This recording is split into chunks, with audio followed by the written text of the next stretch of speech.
Bismillahirrahmanirrahim. Assalamualaikum warahmatullahi wabarakatuh. Perkenalkan, kami dari kelompok 9 akan membawakan materi tentang aspek yuridis.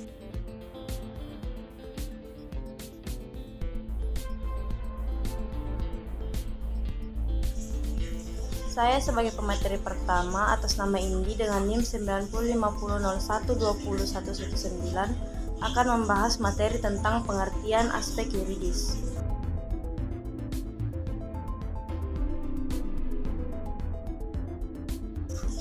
Yuridis adalah hukum atau peraturan yang wajib dipatuhi oleh masyarakat, baik secara tertulis maupun lisan. Tujuan dari aspek ini yaitu untuk meneliti keabsahan, kesempurnaan, dan keaslian dari dokumen yang dimiliki.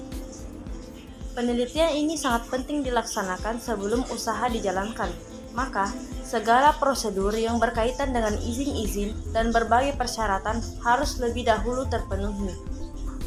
Bagi pemilik bisnis, analisis yuridis adalah untuk meyakinkan kepada calon kreditor atau investor bahwa bisnis tersebut tidak menyimpang dari hukum dan peraturan yang berlaku.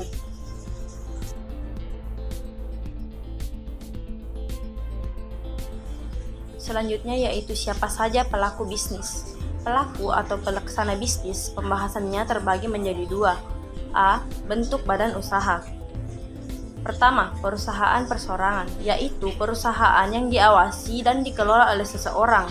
Tujuan utama didirikannya perusahaan ini adalah semata-mata untuk mencari keuntungan. Yang kedua, firma, adalah bentuk perusahaan yang didirikan oleh dua orang atau lebih dan menjalankan perusahaan atas nama perusahaan yang disepakati.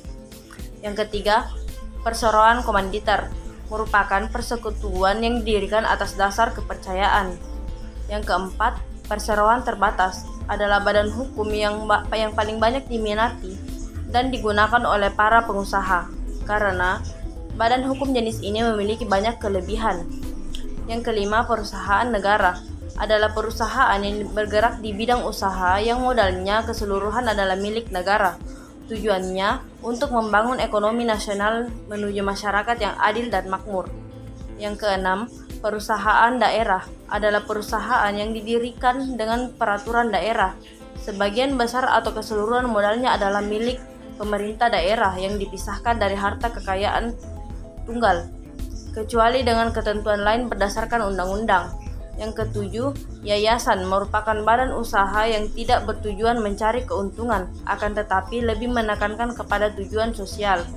Yang kedelapan, koperasi adalah badan usaha yang beranggotakan orang-orang atau badan hukum koperasi dengan melandaskan kegiatannya berdasarkan prinsip koperasi. Selanjutnya akan dilanjutkan oleh pemateri kedua.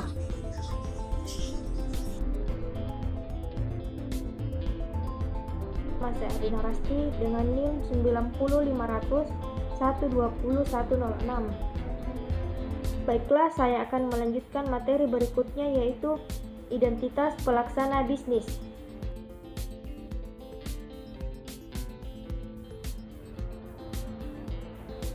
Adapun beberapa sisi dari identitas pelaksana bisnis yang perlu diteliti yaitu: pertama, kewarganegaraan sponsor proyek harus diketahui. Hal ini berhubungan dengan peraturan yang berbeda antara warga negara dengan warga negara asing dalam kaitannya dengan pendirian suatu perusahaan. Yang kedua, informasi ban adalah keterlibatan debitur pada ban lain. Perlu diketahui, apakah ada keterlibatan lain, misalnya terdapat kemacetan pembayaran kredit, cek kosong maupun jaminannya. Yang ketiga, keterlibatan pidana atau perdata juga perlu diketahui. Apakah pelaksana proyek tengah terlibat dalam suatu tindakan yang dapat menimbulkan gugatan ataupun tuntutan. Dan yang terakhir yaitu hubungan keluarga.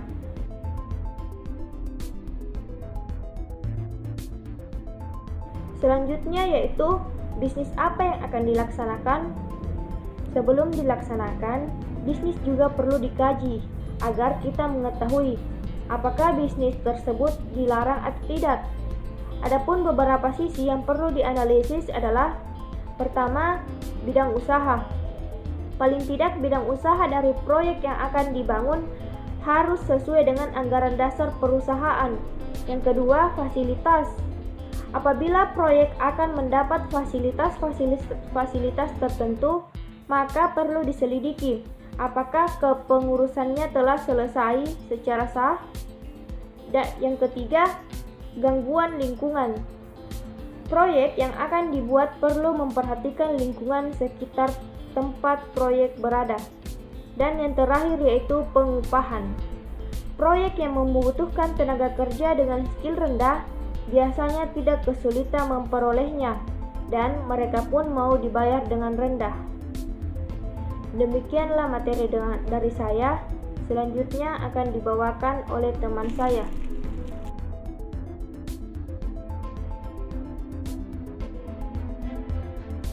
Baik, saya sebagai pemateri ketiga atas nama Nurul Awal dengan NIM 90500120122. Materi selanjutnya yaitu di mana bisnis akan kita lakukan.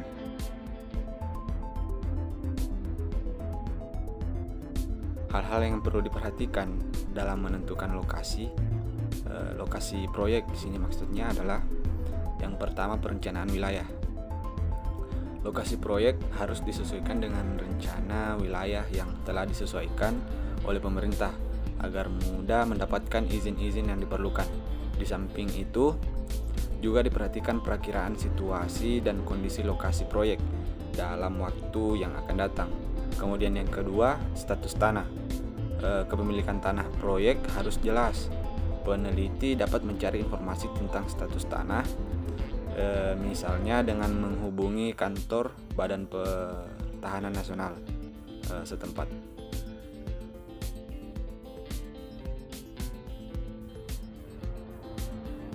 Kemudian waktu pelaksanaan bisnis ditinjau dari aspek yuridis terhadap izin pelaksanaan proyek bisnis menjadi penting diteliti. Semua izin harus masih berlaku dan izin-izin yang belum dimiliki haruslah dilengkapi terlebih dahulu. Perizinan tersebut antara lain, yang pertama, izin usaha yang dikaitkan dengan bidang usaha yang bersangkutan. Misalnya izin usaha industri, izin usaha perhotelan, izin usaha periklanan dan sebagainya. Kemudian yang kedua, izin usaha perdagangan serta izin mendirikan bangunan. Izin lokasi yang telah disebutkan di atas yang berguna untuk untuk kelancaran jalannya bisnis kita. Kemudian yang ketiga, izin khusus, misalnya bidang perhotelan, izin menjual minuman keras, kemudian izin mendirikan diskotik dan sebagainya.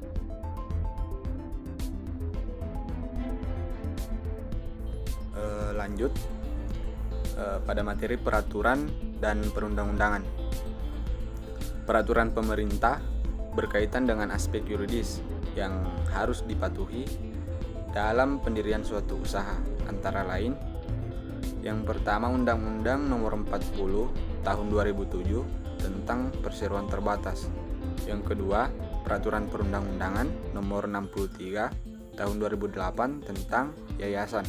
Kemudian yang ketiga, Undang-Undang Nomor 25 Tahun 1995 tentang koperasi. Yang keempat, Undang-Undang Nomor 13 Tahun 1995 tentang perizinan.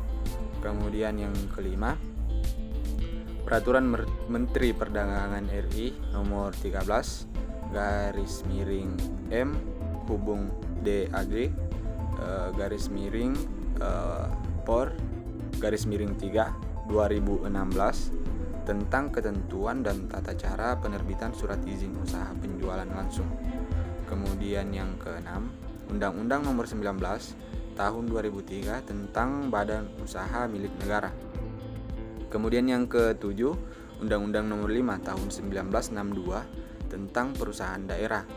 Kemudian yang terakhir, Peraturan Perundang-undangan Nomor 10 Tahun 2004 tentang perusahaan perseroan di bidang pengolahan aset.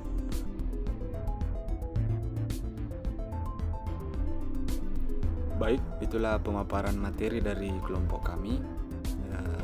Saya ucapkan banyak terima kasih. kasih kepada teman-teman karena sudah meluangkan waktunya untuk menyimak materi dari kelompok kami. Lebih dan kurangnya mohon dimaafkan. Wabillahi taufiq wal hidayah. Assalamualaikum warahmatullahi wabarakatuh.